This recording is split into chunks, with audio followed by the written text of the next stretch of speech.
গোকুল দাদা, ও গোকুল দাদা, বাড়ি আছেন? দাদা, একটু বাহিরে আসবেন?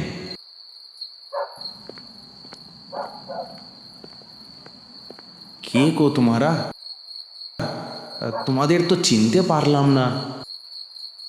আপনি আমাদের চিনবেন না, আমরা আপনাদের পাশের গ্রামের। তো বাবা, এত রাতে আমার কাছে কি চাও? জি, আমার ভাই মারা গেছে, তার শ্রাদ্ধের জন্য আপনাকে একটু খোল বাজাতে হবে। এত রাতে?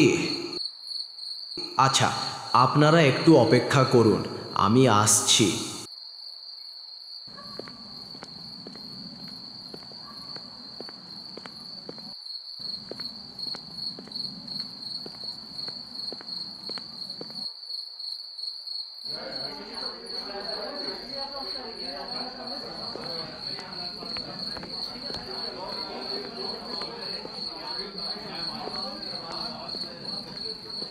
ও দাদা, আপনারা একটু আস্তে আস্তে হাঁটেন।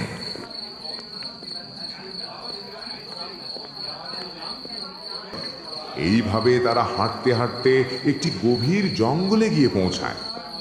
দাদা, আপনি বাজাতে শুরু করেন। না দাদা, বলছিলাম যে আগে লাশের গায়ে কাঠখড়ি চাপা দেন। আপনাকে এই সব নিয়ে ভাবতে হবে না, আপনি খোল বাজাতে এসছেন, খোল বাজান। এই বলে তারা লাশের গায়ের উপর পানি ঢালতে শুরু করে, আর লাশের গায়ের মাংস খসে হাড় বেরিয়ে আসছে। এই দেখে গোকুল বুঝতে পারে যা ঘটছে তা স্বাভাবিক কিছু না। গোকুল আর কোনো কথা না বলে ঢাক বাজাতে থাকে।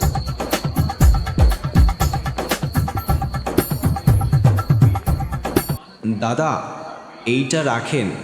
আর আপনি এতক্ষণে বুঝতে পেরেছেন আমরা সাধারণ কেউ না।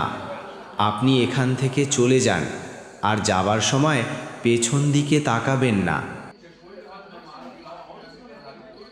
গোকুল বাড়ির পথে হাঁটতে শুরু করে, কিন্তু মন থেকে এই ঘটনা কোনো রকম ভুলতে পারছে না।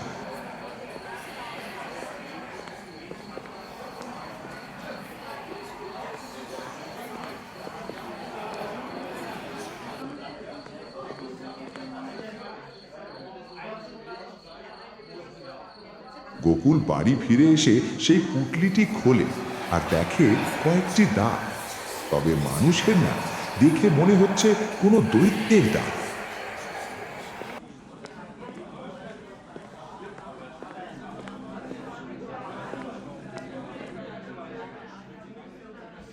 গোকুল পুঁটলিটি নিয়ে বাড়ির পাশে একটি পুকুরে ফেলে বাড়িতে এসে ঘুমিয়ে পড়ে।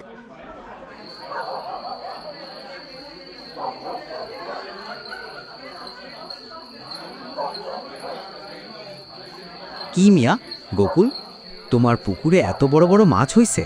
মাছ ছাড়লা কবে? মাছ? না তো, আমি ওই ডোবায় কোনো মাছ ছাড়িনি। রাতে ঘুমানোর সময় হঠাৎ পুকুরে মাছ লাফানোর শব্দে গোকুলের ঘুম ভেঙে যায়। ওই ডোবায় আমি তো মাছ ছাড়িনি, কিন্তু ডোবায় কি লাফায়?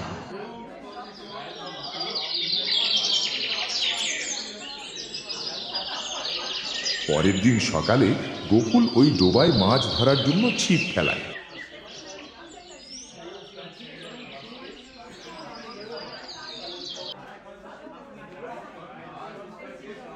কিন্তু কোনো কিছু পাচ্ছে না।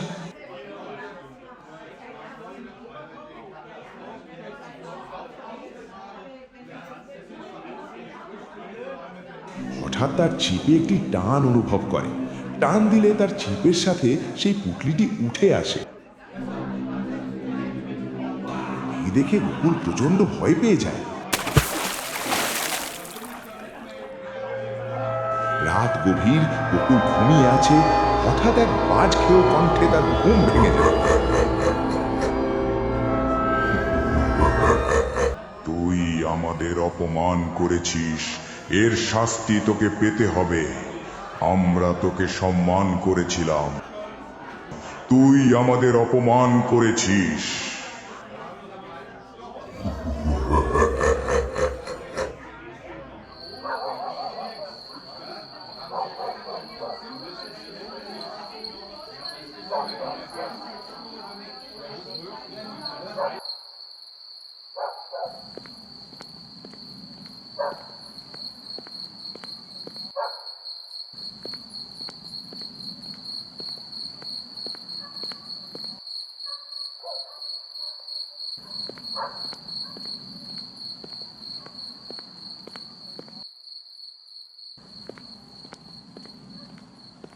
রাতে গোকুল বাজারে আড্ডা দিয়ে বাড়ি ফেরার পথে হঠাৎ তার সামনে সেই জিন। গোকুল, আজ তোর শেষ দিন।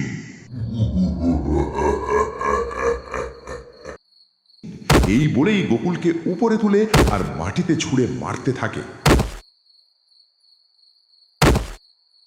ওই কে ওইখানে?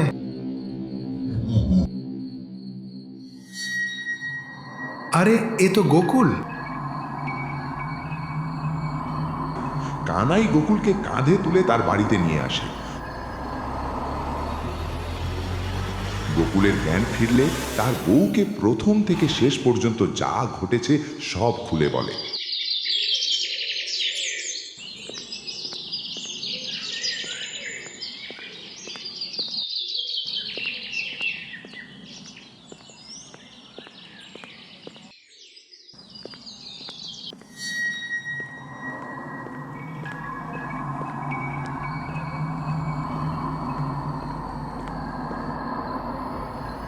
পরের দিন সকালে গোকুল যায় রঘুতান্ত্রিকের কাছে।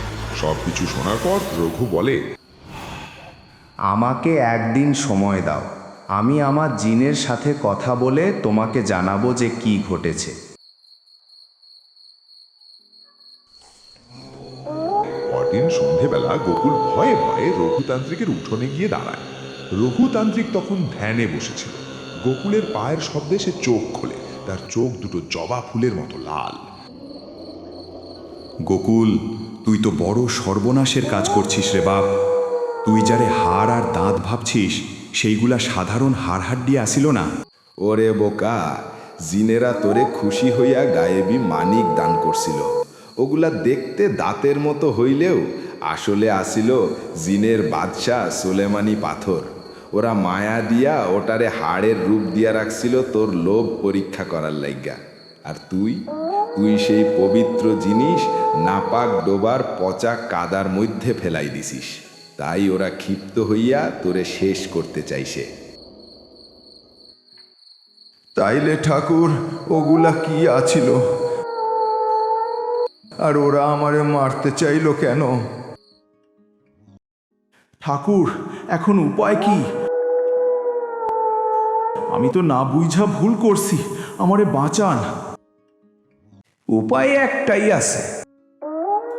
আইজ আমাবস্যার রাইত তোরে ওই ডোবা থাইকা পুটলিটা আবার তুলতে হইব।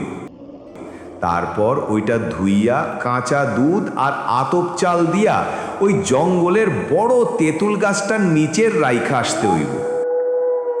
মনে রাখবি, এইবার যদি পিছে তাকাস কিংবা মনে বিন্দু মাত্র লোভ আনিস, তাইলে আমি কেন, স্বয়ং মহাদেবও তোরে বাঁচাতে পারবো না। রঘুতান্ত্রিকের কথা মতো গোকুল সেই রাতে আবার ডোবার ঘাটে যায়। ভয়ে তার বুক দুরুদুরু করছে।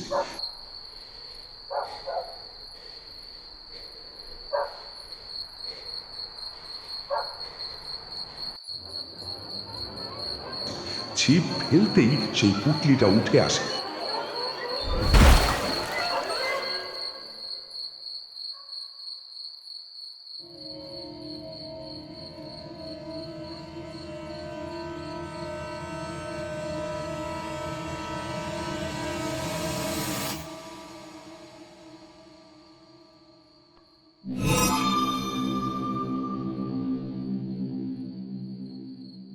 গোকুল পুটলিটা পুকুরের ভালো ঘাটে নিয়ে গিয়ে যেই না পানি দিয়ে ধুলো, অমনি তার চোখ ছানা বড়া হয়ে গেল।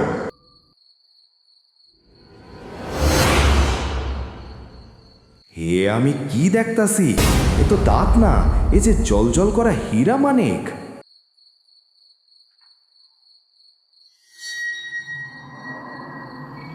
গোকুলের মনে একবার লোভের উদ্রেক হলো।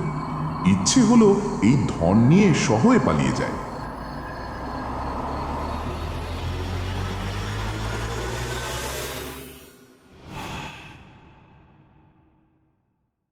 কিন্তু পরক্ষণেই তার মনে পড়ল রঘুতান্ত্রিকের সাবধান বাণী আর সেই মারের কথা।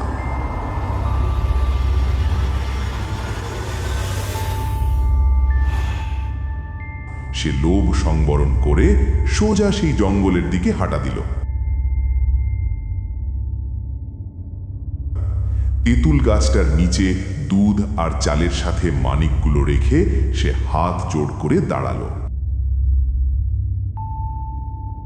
হে জিন বাবারা, আমি মূর্খ মানুষ, চিনতে পারি নাই, আমারে মাফ কইরা দেন, আমি আপনাদের পাওনা ফেরত দিয়ে গেলাম।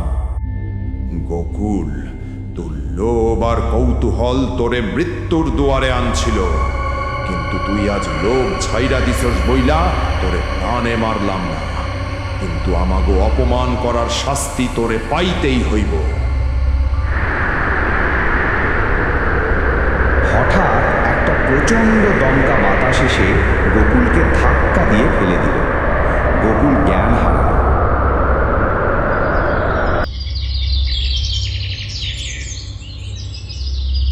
পরদিন সকালে গ্রামের লোক তাকে জঙ্গলের ধার থেকে উদ্ধার করে। গোকুল প্রাণে বেঁচে গেল ঠিকই, কিন্তু সেই ঘটনার পর থেকে গোকুলের ডান হাতটা চিরকালের জন্য অবশ হয়ে গেল।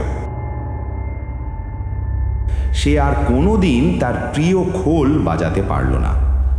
গ্রামের মানুষ বলে, লোভে পাপ আর পাপে মৃত্যু।